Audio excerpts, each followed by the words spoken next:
Ente autonomo a statuto speciale con propri poteri legislativi. Per la prima volta una proposta di legge di modifica costituzionale è stata depositata al Senato dal segretario del Partito Democratico Veneto, Andrea Martella. Dalla mezzanotte scattati i dazi USA il 15% per l'Unione Europea. Grande la preoccupazione in Veneto, dove le associazioni di categoria lanciano l'allarme. Una 86enne ha perso la vita in un incendio scoppiato nel suo appartamento di Marghera. Il decesso dopo il ricovero per le gravi ustioni lascia un figlio disabile.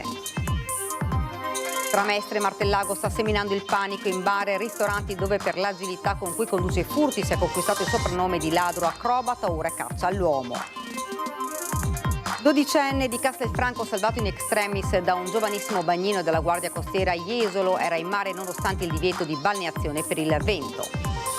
Attacco hacker alla pagina Instagram della fondazione intitolata Giulia Cecchettina a darne notizie il papà Gino e la sorella Elena. Scomparso all'età di 86 anni Gianni Berengo Gardin, uno dei più grandi fotografi italiani del Novecento, amante di Venezia, la fotografò anche per denunciare il passaggio delle grandi navi. Buonasera, ben ritrovati dalla redazione di Venezia. Questi dunque i titoli, lo avete sentito: Venezia, ente autonomo a statuto speciale con propri poteri legislativi. Per la prima volta una proposta di legge di modifica costituzionale riconosce la tipicità di Venezia, attribuendole una specifica autonomia. La proposta di legge è stata depositata al Senato dal segretario del Partito Democratico Veneto, Andrea Martella. Un disegno di legge che, modificando l'articolo 114 della Costituzione, conferisce al Comune di Venezia lo status di ente autonomo, con un proprio statuto e con una sua potestà legislativa, sul modello di Roma Capitale. Il senatore Andrea Martella ha presentato in Parlamento un provvedimento che in materia di autonomia attribuirebbe al Comune di Venezia poteri legislativi speciali in settori chiave. Si tratta della traduzione legislativa della proposta di statuto speciale avanzata oltre un mese fa dalle forze politiche, civiche, alternative alla destra, e si tratta di qualcosa di concreto, reale, ben diverso dalle uscite estemporanee, tardive come quelle di Brugnaro e Zaia di questi giorni. Basta interviste e dichiarazioni inconcludenti, afferma il segretario del PD Veneto. È il momento della responsabilità e non possiamo affrontare problemi straordinari con strumenti ordinari, ma con un atto concreto come questa riforma che garantisce una governance adeguata alla complessità e unicità di Venezia. Il disegno di legge prevede l'attribuzione a Venezia di poteri legislativi speciali in settori chiave: il turismo, il governo del territorio, la valorizzazione dei beni culturali e ambientali, l'edilizia residenziale, il trasporto pubblico locale e molto altro ancora. Sono i nodi cruciali per garantire un futuro a una città unica al mondo che rischia ogni giorno di svuotarsi e morire come comunità vivente. Martella lancia una sfida alle forze politiche locali e nazionali. Vedremo in Parlamento, dice, chi tra quelli che oggi si dicono favorevoli sarà davvero disposto a votare questa riforma. È un modo reale e concreto per dare a Venezia un rango costituzionale e per dare anche risorse continuative e stabili per poter garantire un suo futuro vitale. I nuovi dazi USA del 15% sui prodotti europei mettono a rischio l'export veneto. Con l'accordo che introduce i dazi statunitensi del 15% su una vasta gamma di prodotti europei, il Veneto rischia di pagare un conto salato. Secondo le stime più recenti potrebbero andare in fumo fino a 2 miliardi di euro di esportazioni verso gli Stati Uniti. Non solo le grandi aziende, ma anche le micro e piccole imprese artigiane temono pesanti ricadute in uno scenario che rischia di danneggiare l'intera economia regionale. È un danno per le nostre imprese, per i nostri collaboratori e per il nostro territorio. Dobbiamo pensare che l'America è il terzo mercato per il nostro Veneto e per l'Italia, con il 9,2%. Le esportazioni venete verso gli Stati Uniti includono eccellenze come gioielleria, occhialeria, apparecchiature mediche e bevande, ma i danni dei dazi vanno ben oltre l'export diretto. Il Veneto, con oltre 50.000 imprese manifatturiere, di cui più della metà artigiane, è fortemente integrato nelle catene produttive europee. Molti beni italiani arrivano negli Stati Uniti passando per altri paesi dell'Unione Europea, come Germania, Francia, Paesi Bassi. processi dove sono assemblati come componenti di prodotti finiti. Colpendo il prodotto finale, i dazi finiscono per danneggiare anche chi non compare nelle statistiche ufficiali come esportatore diretto. Noi chiediamo un aiuto al governo italiano, ma soprattutto alla comunità europea. L'aiuto avviene attraverso, ad esempio, una energia che abbia un costo minore, ma soprattutto che ci sia un sistema che vada ad aiutare le imprese a semplificare quella che è la burocrazia. Confartigianato sollecita inoltre il governo italiano e Bruxelles ad accompagnare l'accordo con semplificazioni doganali e un piano straordinario di sostegno all'export per le piccole imprese. Siamo alla cronaca, non ce l'ha fatta una donna di 86 anni ricoverata all'ospedale dell'Angelo di Mestre.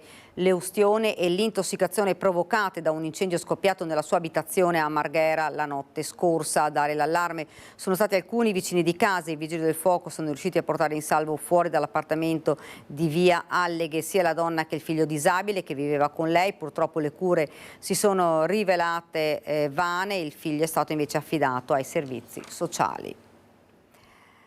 La CGIL annuncia la volontà di costituirsi parte civile al processo per la morte dei 2 operai egiziani in una vasca di residui biologici a Santa Maria di Sala. Secondo il sindacato, il quadro che sta emergendo lascia intravedere una situazione di possibile caporalato e sfruttamento. Il segretario generale della CGIL di Venezia, Daniele Giordano, ha annunciato la volontà del sindacato di costituirsi parte civile al processo per la morte dei 2 operai di 30 e 20 anni in una cisterna per la raccolta di residui biologici a Santa Maria di Sala. Queste situazioni creano un evidente rischio per la salute e la sicurezza di lavoratrici e lavoratori, ha detto Giordano, ma creano anche un danno serio a tutte quelle aziende che rispettano norme e contratti di lavoro. Valuteremo anche la possibilità di fare la stessa scelta in merito a possibili profili di caporalato. Secondo la CGIL, infatti, il quadro che sta emergendo a Santa Maria di Sala lascia intravedere una situazione di possibile caporalato e sfruttamento.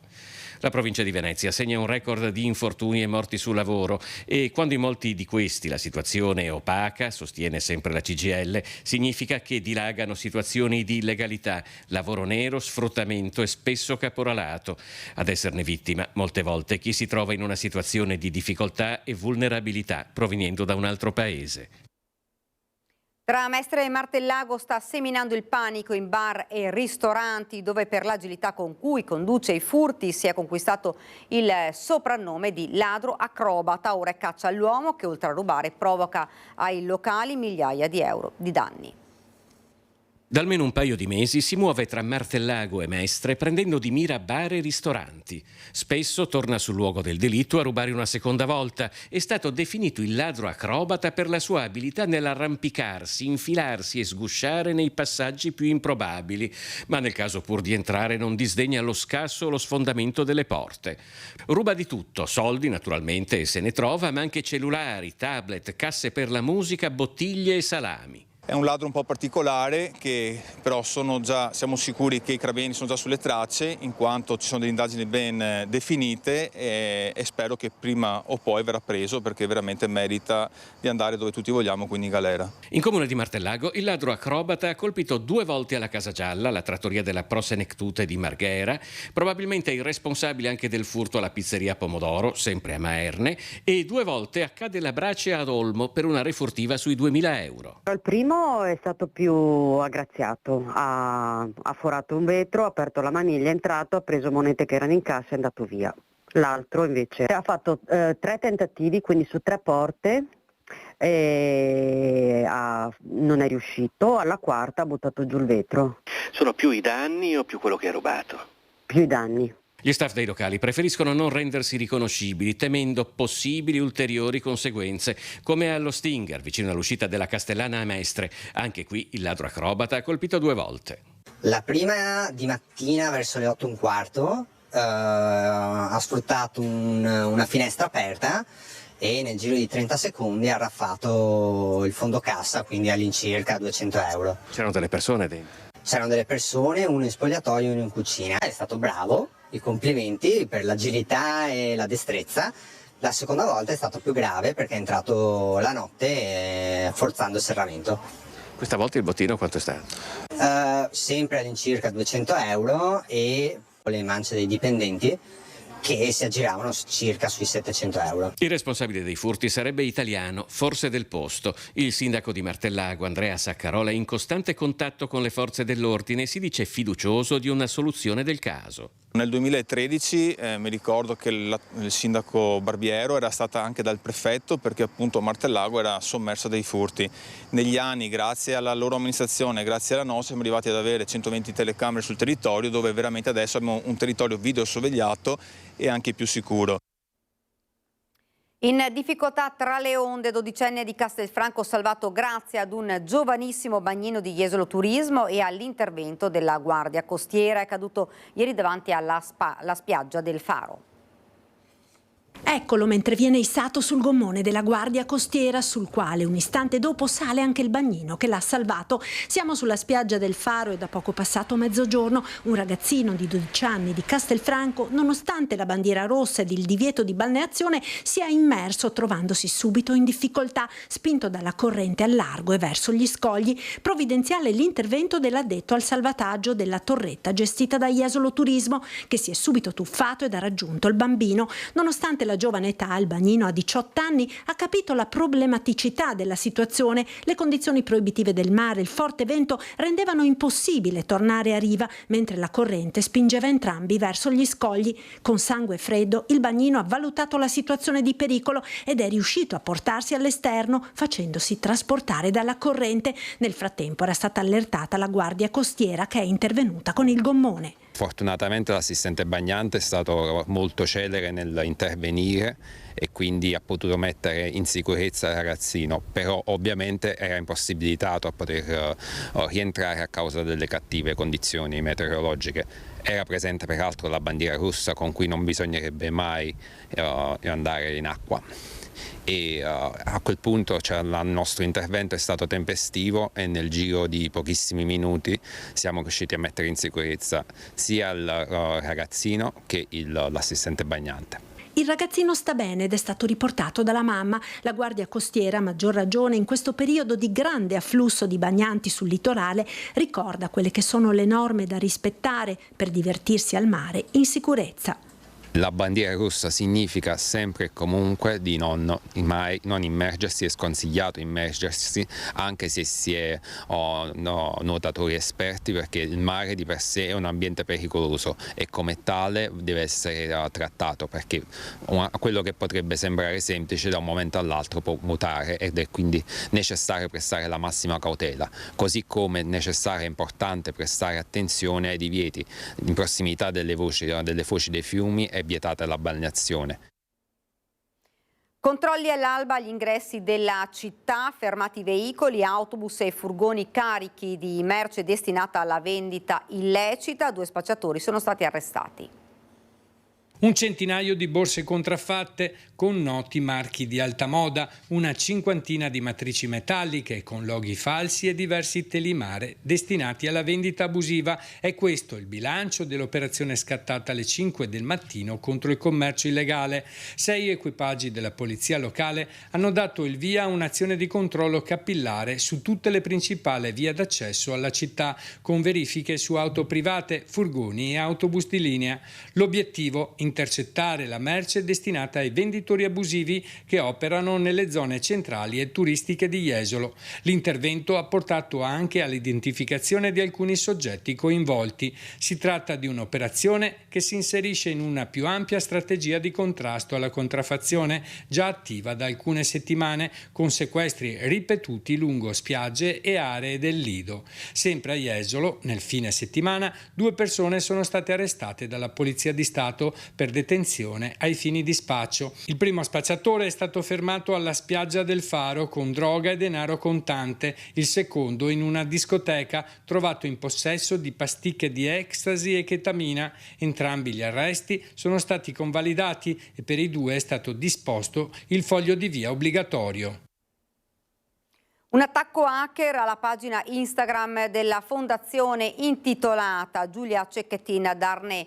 Notizia il papà Gino e la sorella Elena. Vi informiamo che la pagina Instagram di Fondazione Giulia Cecchettin è stata compromessa da un attacco informatico. Non rispondete a messaggi sospetti provenienti da questo account o a eventuali richieste di denaro. Siamo già in contatto con le autorità competenti e stiamo lavorando con Meta per recuperare la piena proprietà dell'account. Grazie a tutti per la comprensione e per il sostegno continuo alla Fondazione. È un messaggio identico quello che nel primo pomeriggio hanno pubblicato nelle storie di Instagram dei loro profili Gino Cecchettin e la figlia Elena, account violato per la pagina aperta dalla fondazione nata a novembre scorso, a un anno esatto dal terribile omicidio di Giulia per mano dell'ex fidanzato Filippo Turetta.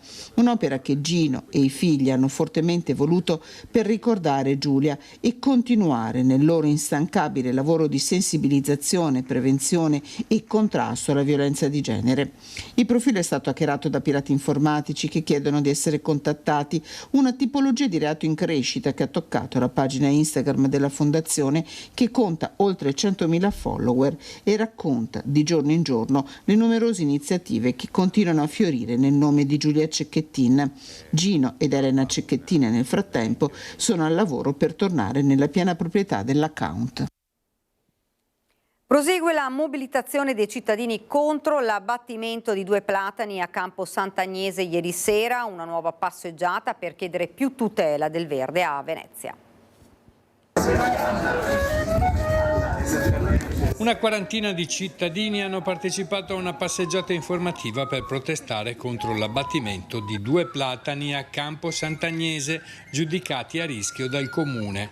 Il gruppo, guidato da Marco Rosasalva, ha attraversato varie tappe cittadine con musica dal vivo e striscioni, chiedendo più attenzione al verde urbano. Il comitato ha inviato una diffida agli uffici del verde pubblico contestando la validità delle perizie, giudicate frettolose e poco trasparenti, e denunciando la mancata risposta alla richiesta di una controperizia. I cittadini chiedono chiarezza e maggiore tutela per gli alberi del centro storico, dove il patrimonio verde è scarso rispetto al resto del territorio comunale. Berengo Gardini è scomparso a 94 anni nella sua Genova, è stato molto più di un fotografo, aveva scelto Venezia come patria dell'anima e non ha mai smesso di raccontare il paese con coerenza e impegno civile. A Venezia Gianni Berengo Gardini aveva studiato e iniziato a scattare fotografie da quel momento, la macchina fotografica non l'avrebbe più abbandonato, si è battuto con i suoi scatti contro le grandi navi nella laguna veneziana, difendendo la fragilità della città che sentiva sua, prendendo anche posizione contro il matrimonio show di Jeff Bezos e schierandosi con chi denunciava l'uso spettacolare e privatistico dei luoghi pubblici. Anziani non autosufficienti in Veneto sono oltre 300.000, accuditi molto spesso dai familiari. I pensionati autonomi chiedono con forza alle istituzioni l'immediata approvazione dei decreti attuativi alla legge del marzo del 2024. Lo stress che viene causato da queste persone che sono di fatto dei caregiver crea poi delle patologie all'interno del nucleo familiare, perché la sofferenza crea sofferenza che poi si trasforma anche in patologie. È un appello accorato quello che i pensionati autonomi rivolgono alle istituzioni. Approvata nel marzo dell'anno scorso, la legge 33 sui caregiver rimane ancora in attesa dei decreti attuativi. In Veneto gli anziani che vivono in condizioni di non autosufficienza sono circa 328.000, per la maggior parte assistiti dai loro familiari. Queste persone non chiedono nulla di vivere decorosamente e decentemente, e anche i loro familiari hanno diritto di vivere una vita serena senza troppe sofferenze. Svolgono un lavoro continuativo per queste persone che a loro vogliono bene. Bisogna cominciare a pensare di dare una regolamentazione anche a queste figure di familiari che lavorano presso la loro famiglia, presso i loro cari. Un carico silenzioso che si traduce in stress, isolamento, impoverimento. Fenomeno noto ma sottovalutato, il burnout dei caregiver familiari è una realtà crescente con ricadute gravi sulla salute psicofisica. In assenza di una rete di sostegno, l'intero sistema rischia di implodere sotto il peso di responsabilità, sostiene il presidente ANAP Veneto Severino Pellizzari, sempre più sbilanciate sulle famiglie. Bisogna fare qualcosa perché la popolazione invecchia, Le persone che assistono questi altri cittadini, anche loro stessi soffrono delle patologie. Mancano i soldi, mancano i fondi. Bisogna rifinanziare la legge 33. Ed è davvero tutto da Venezia, ora la sigla, poi le previsioni del tempo e subito dopo il telegiornale di Treviso. Grazie per averci seguito, arrivederci.